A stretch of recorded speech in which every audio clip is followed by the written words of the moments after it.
নমস্কাৰ বন্ধুসকল, মই দীপজ্যোতি অসমে আপোনালোকক মোৰ আজি নতুন ব্লগলৈ স্বাগতম জনাইছোঁ। আৰু আজি ব্লগটো হ'ব বাবা বাণেশ্বৰৰ ওপৰত। বাবা বাণেশ্বৰ মন্দিৰলৈ আপোনালোকক লৈ যাম। মোৰ লগত আপোনালোক বাণেশ্বৰ মন্দিৰ দৰ্শন কৰিব পাৰিব। আৰু যিহেতু এই বাণেশ্বৰ মন্দিৰ আপোনালোকে যাওঁ বুলি ক'লে যাব নোৱাৰে ঘপককৈ, কাৰণ এই বাণেশ্বৰ মন্দিৰ মাঘী পূৰ্ণিমাতহে আপোনাৰ যাব পৰাৰ সুবিধাকণ হয়। কাৰণ কাজিৰঙা ৰাষ্ট্ৰীয় উদ্যানৰ যিহেতু মাজত অৱস্থিত, গতিকে আপুনি যাওঁ বুলি ঘপককৈ সেই মন্দিৰ ভাগলৈ যাব নোৱাৰে। গতিকে আপোনালোকে মাঘী পূৰ্ণিমালৈ অপেক্ষা কৰিব লাগিব। আৰু মাঘী পূৰ্ণিমাত আমাৰ যিখিনি ফৰেষ্ট গাৰ্ড আছে তেওঁলোকে ধুনীয়াকৈ সুৰক্ষিতভাৱে এটা ধুনীয়া ব্যৱস্থা এটা কৰি দিয়ে। আৰু আপোনালোকে তাত যাব লাগিব। আৰু আপোনালোকে নিজৰ গাড়ী লৈ পেলাই সেই মন্দিৰ ভাগলৈ যাম বুলিও যাব নোৱাৰে, কাৰণ ব্ৰহ্মপুত্ৰৰ যিহেতু বালি দি যাব লাগে। গতিকে বেলেগ গাড়ী লৈ গ'লে হয়তো আপোনালোকে আধা বাটত ফচিবও পাৰে বা যাব নোৱাৰিবও পাৰে। গতিকে আপোনালোকে গৈ পেলাই জখলাবন্ধা পাৰ হৈ আপোনালোকে বাওঁফালে সোমাই যাব লাগিব। গতিকে সেইখিনিতে আপোনালোকে গাড়ী থ'ব পাৰিব। তাত ধুনীয়াকৈ পাৰ্কিঙো থাকে, তাত ধুনীয়াকৈ গাড়ী বা বাইক লৈ গ'লে তাত থ'ব পাৰিব। আৰু তাৰ পৰা আপোনালোকে ট্ৰেক্টৰত উঠি যাব লাগিব। গতিকে আজি বেছি পলম নকৰোঁ, মই ওলাই কৰি ৰেডি হৈছোঁ। গতিকে আহক মোৰ লগত বাণেশ্বৰ মন্দিৰ দৰ্শন কৰিব। আজি ভাল লাগিব, আহক।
এয়া বন্ধুসকল, এতিয়া আহি পেলাই এয়া বাণেশ্বৰ মন্দিৰ যোৱাৰ মেইন তোৰণখন পালোহি।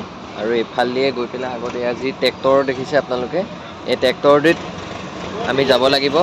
কাৰণ ইয়াৰ পৰা বাইক বা বেলেগ গাড়ীত যোৱাৰ কোনো সুবিধা তেনেকৈ নোৱাৰি, কাৰণ ব্ৰহ্মপুত্ৰৰ বালি দি যাব লাগে। ব্ৰহ্মপুত্ৰৰ বালি দি বাইক বা তেনেকুৱা কোনো গাড়ী দি যাব নোৱাৰে। এই ট্ৰেক্টৰবিলাক যি দেখিছে, এই ট্ৰেক্টৰবিলাকত উঠি এয়া মানুহ আহি আছে আৰু এয়া মানুহ গৈ আছে। আমিও এতিয়া ইয়াৰ পৰা ট্ৰেক্টৰত যাত্ৰা কৰিব লাগিব। বাৰু আহক, বাকীখিনি চাই থাকিব আপোনালোকে ধুনীয়াকৈ। এতিয়া ইয়াত ৰাখিছোঁ আৰু আমি এতিয়া ইয়াত ট্ৰেক্টৰ আহি আছে, এই এনেকৈ ইয়াত উঠি যাব লাগিব। এটা বহুত ৰোমাঞ্চক যাত্ৰা এটা আৰম্ভ হ'ব, ধুনীয়া এটা এক্সপিৰিয়েঞ্চ হ'ব। আহক বন্ধুসকল, এতিয়া আমি এইখন ইয়াতে যাব লাগিব। এয়া মানুহে উঠিছে আৰু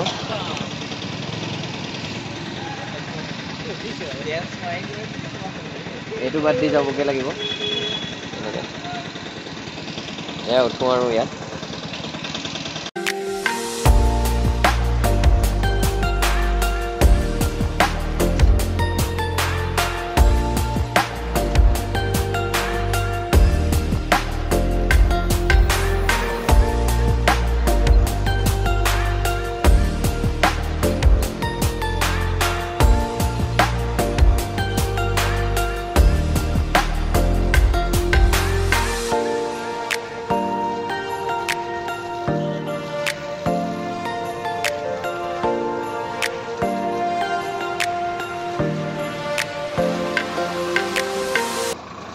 বন্ধুসকল, এতিয়া আপোনালোকক এয়া দেখুৱাইছোঁ। এয়া যি ক'লা ক'লা আপোনালোকে গোবৰৰ দমৰ নিচিনা দেখিছে, এয়া হৈছে আমাৰ অসমৰ গৌৰৱ এশিঙীয়া গড়ৰ গোবৰ, মলত্যাগ কৰা।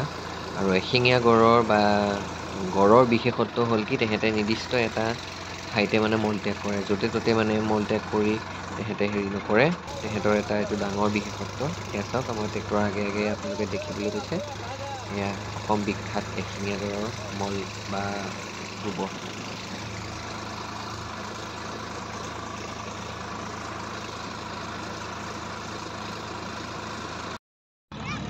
এয়া আহি আহি ডাঙৰ বিপদত ফচিলোঁ। এয়া আমি আহি থোৱা ট্ৰেক্টৰখন এয়া ব্ৰহ্মপুত্ৰৰ বালিত এয়া ফাঁচি গ'ল। আমাৰ পাইলতে গাড়ীখন কেনেকৈ আকৌ ঠিক কৰিব পাৰে, উঠাব পাৰে, আমি কেনেকৈ যাব পাৰোঁ সেয়া চেষ্টা কৰি আছে। কেৱল আমাৰ গাড়ীয়ে বুলিয়ে নহয়, এইখনো তেনেকৈ ফাঁচি গ'ল। এয়াও তেনেকেই ফাঁচিছে, সেইখন এখন ফাঁচিছে। গতিকে এতিয়া ইয়াতে আমাৰ প্ৰায় এঘণ্টামান দেৰিয়েই হ'ল। গতিকে চাওঁচোন আৰু কিমান সময় লাগে, নহ'লে আমি ইয়াৰ পৰা আকৌ বেলেগ ব্যৱস্থা কৰি বেলেগ ট্ৰেক্টৰত বা কেনেকৈ যাওঁ, এইটো কি ব্যৱস্থা কৰিব পাৰি। গাড়ীৰ পৰা লাহে লাহে মানুহ নামিছে আৰু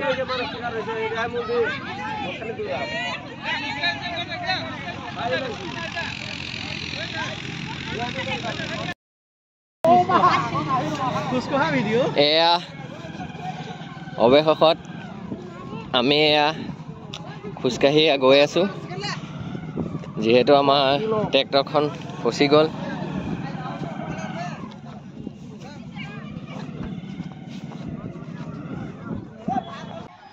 এয়া আমি এয়া পালোহি, এয়া বাণেশ্বৰ মন্দিৰলৈ এয়া সোমোৱাৰ এইখিনি ৰাস্তাখিনি। এয়া চাওক, চাৰিওফালে লোকেৰুকাৰণ্য। এয়া মানুহ এয়া একদম চাৰিওফালে বিভিন্ন অঞ্চলৰ পৰা ভক্তপ্ৰাণ ৰাইজ আহিছে বাবাক দৰ্শন কৰিবলৈ। এয়া বাণেশ্বৰ বন শিবিৰ, আৰু এয়া আমি এয়া বুঢ়া পাহাৰৰ এয়া ওপৰলৈ এনেকৈ উঠি যাব লাগিব। এইটো হৈছে বাণেশ্বৰ বন শিবিৰ। আৰু বলক আমি এয়া, এইটো হৈছে বুঢ়া পাহাৰ, আমাৰ কাজিৰঙা ৰাষ্ট্ৰীয় উদ্যানৰ বুঢ়া পাহাৰ ৰেঞ্জ বুলি যে কয়। বুঢ়া পাহাৰে তাৰ এইটো চাইডে হয় ব্ৰহ্মপুত্ৰ এইটো পাৰে। আৰু এয়া আমি এইটো ৰাস্তা দি গৈ আছোঁ। এনেকেই আমি পাহাৰটোৰ কাষে কাষে গৈ, সেয়া যি আপোনালোকে মানুহ দেখিছে এতিয়া, সেই মানুহখিনি য'ত আছে তাতেই এটা গুহা আছে। সেই গুহাটোৰ ভিতৰতে বাণেশ্বৰ বাবাৰ যি স্থান সেয়া চাওক। মানুহ একদম চাৰিওফালে আপোনাৰ গোটেই মানুহ ভৰ্তি হৈ আহিছে। বিভিন্ন অসম বা অসমৰ বাহিৰৰ বিভিন্ন স্থানৰ পৰা ভক্তপ্ৰাণ ৰাইজ আহে ইয়াত বাবাক দৰ্শন কৰিবলৈ।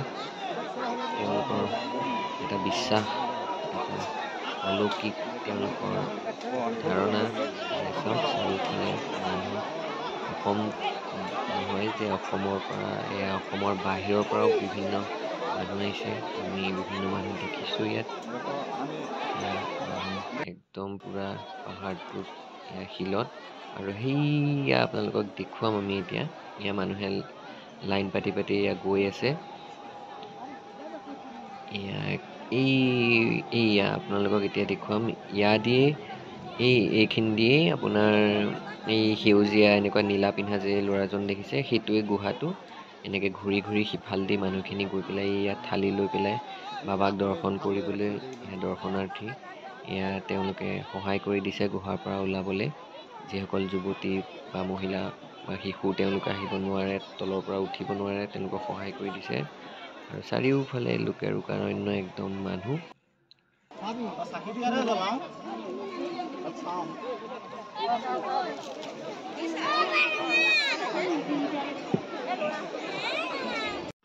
এয়া আপোনালোকক দেখুৱাবলৈ লৈছোঁ, চাওকচোন কিমান অকণমানি এয়া পাৰ চৰাই পোৱালিকেইটা। এয়া কোনোবা ভক্তই চাগে বাবাক সন্তুষ্ট কৰিবৰ বাবে বা তেওঁলোকে ধৰ্মীয় কিছুমান মানে তেওঁলোকৰ বিশ্বাস বা আস্থাৰ তাৰ নিমিত্তে এয়া পাৰ চৰাই দান কৰে। এয়া চাওক কিমান সৰু সৰু পাৰ চৰাই। আপোনালোকে এটা অনুৰোধ থাকিল যে পাৰ চৰাই মন্দিৰত দান কৰে বা আপোনালোকে পুণ্য অৰ্জনৰ বাবে বা বিভিন্ন মনোবাঞ্ছা পূৰণৰ বাবে, কিন্তু পাৰ চৰাইযোৰ চাব যাতে পাৰ চৰাইযোৰ উৰিব পৰা হয় বা নিজে খাব পৰা হয়। কিন্তু এই কণমানি চাকচনি বগা পাৰযোৰে, ইমান অকণমানি পাৰ চৰাইযোৰ কেনেকৈ বাৰু জীয়াই থাকিব, কেনেকৈ ভৱিষ্যতে এহেঁত উৰিব পাৰিব বা কি হ'ব তেহেঁতৰ। গতিকে অকণমান অনুৰোধ এটা ৰাখিলোঁ আৰু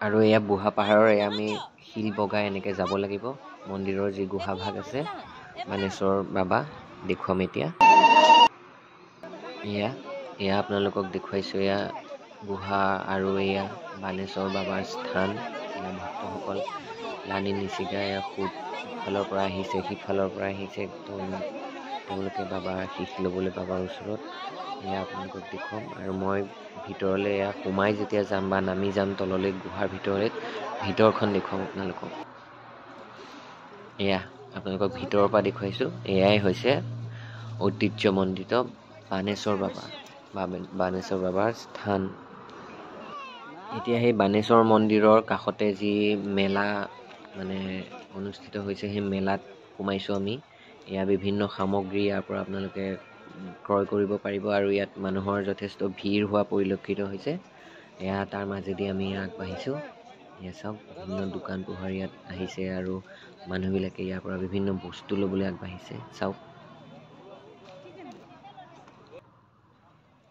এয়া হৈছে আপোনালোকক এটা মানে মোৰ হৃদয় স্পৰ্শ কৰিছে যিসকল মানুহ ইয়াত মানে আহিছিলে সেই মানুহসকলে যোৱাৰ সময়ত যিহেতু এখন কাজিৰঙা ৰাষ্ট্ৰীয় উদ্যান ইয়াত থকা হাতী বাপু বা বিভিন্ন জীৱ জন্তুৰ কাৰণে ইয়াত তেওঁলোকে ধান চাউল লগত লৈ আহিছে আৰু ইয়াতে তেওঁলোকে থৈ গৈছে এয়া চাওক আলু আছে তেনেকৈ ধান চাউল থৈ গৈছে যাতে হাতী বাপু বা ইয়াত থকা তৃণভোজী জীৱ জন্তুসকলে খাব পাৰিব চাওক কিমান এটা ভাল এটা মানে হেৰি কৰিছে এয়া আমাৰ লাহে লাহে উভতি আহিছোঁ ঘৰলৈ গতিকে আজিৰ ভিডিঅ'টো চাই কেনে পালে আপোনালোকে কমেণ্টত জনাব আৰু সকলোৱেও এনেকৈ মৰম দি থাকিব তেতিয়া নতুন নতুন ভিডিঅ' আহি থাকিব ধন্যবাদ জয়